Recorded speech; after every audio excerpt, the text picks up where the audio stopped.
The Galactic Council's emergency session was in chaos. Representatives from 47 species filled the Grand Chamber. Aboard the neutral station Harmony 7, their translators creating a cacophony of concern. At the center of the disturbance was a single holographic image. A human warship approaching their coordinates. Sarah Chen, humanity's newly appointed ambassador, stood at the entrance of the chamber with her military escort, Commander Leo Martinez. She could feel the weight of countless alien eyes upon them as they made their entrance. "They actually came," hissed the Valkyrie representative, its tentacles writhing in agitation.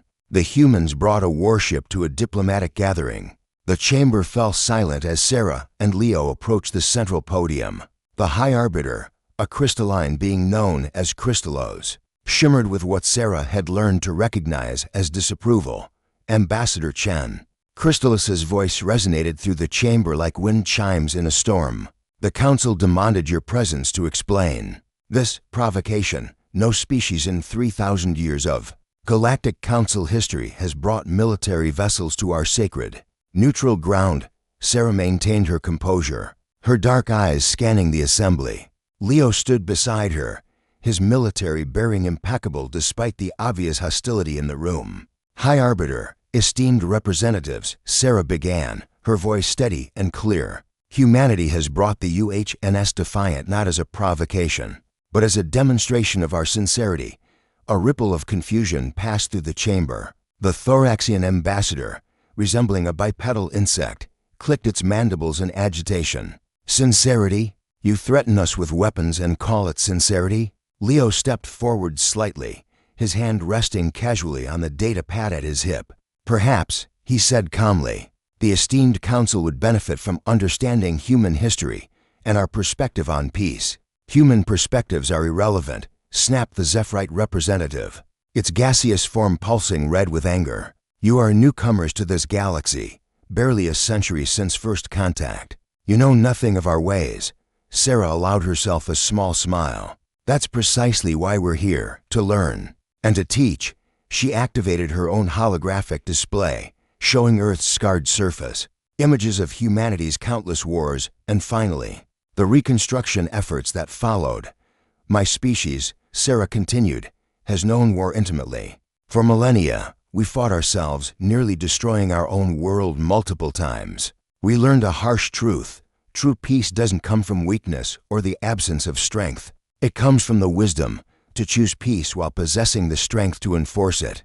The chamber erupted in protests, but Crystallos raised one crystalline appendage for silence. "You speak of peace while bringing weapons?" the High Arbiter asked. Leo activated another display, showing the interior of the Defiant. "Our warship carries medical supplies capable of treating 40 different species injuries. It has manufacturing facilities that can produce emergency shelters for environmental disasters. Its reactors can power a colony world for 6 months. And its weapons," demanded the Valkyrie, "are considerable," Leo admitted without hesitation. "Because when the Kresh swarm attacked the Pelion colonies 3 weeks ago, every species in this chamber voted to strongly condemn the action and formed a committee to explore diplomatic solutions." Sarah took over seamlessly. "While you debated, 17 million Pelions died. We humans brought the Defiant because we understand something the Council has forgotten. Sometimes, the only thing that stops violence is the credible threat of greater violence.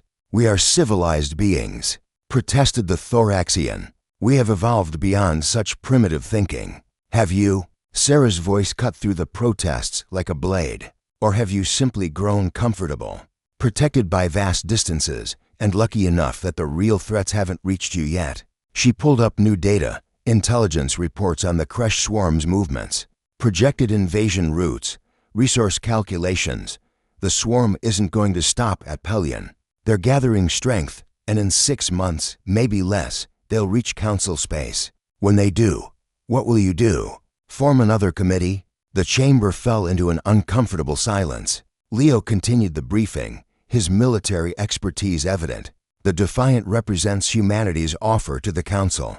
We will patrol the disputed borders. We will respond to distress calls. We will face the Kresh swarm not because we're warlike, but because someone must." "And what do you want in return?" Crystallos asked, though the crystalline being's tone had softened slightly. Sarah met the High Arbiter's faceted gaze directly. Membership in the Council, equal standing with all species represented here, and access to your scientific databases and trade networks. You would hold us hostage? The Zephyrite accused. No, Sarah replied firmly. We're offering partnership. You have 3,000 years of accumulated knowledge, advanced medical technology, understanding of physics we're only beginning to grasp. We have something you've lost, the will to fight for what matters, Leo added. The Defiant and its sister ships will deploy to the border regions regardless of your decision. Human lives will be spent protecting Council worlds whether you acknowledge us or not. But imagine what we could accomplish together. For a long moment, the chamber remained silent. Then, surprisingly, the Pelian representative, a small, fox-like being who had been quiet until now, spoke up. They saved my world when no one else would. I vote for humanity's admission. Slowly, other voices joined. Not all, and not without conditions, but enough. Crystallos shimmered, reflecting the lights of the chamber. This is unprecedented. But perhaps these humans are right. Perhaps we have grown too comfortable in our civilization, too removed from the realities that threaten us. As Sarah and Leo left the chamber 3 hours later, humanity had been granted provisional membership in the Galactic Council. The Defiant and her crew had their orders: protect the border, prove humanity's worth. Walking down the corridor toward their shuttle, Leo glanced at Sarah. You know they're going to resent us for this. Sarah nodded. Probably, but they'll be alive to resent us. That's what matters. Very human of you, Ambassador. She smiled. That's exactly the point, Commander. That's exactly the point. Behind them, the Defiant hung in space, a symbol of humanity's emergence onto the galactic stage, not as conquerors, but as guardians who understood that sometimes the price of peace was the readiness for war.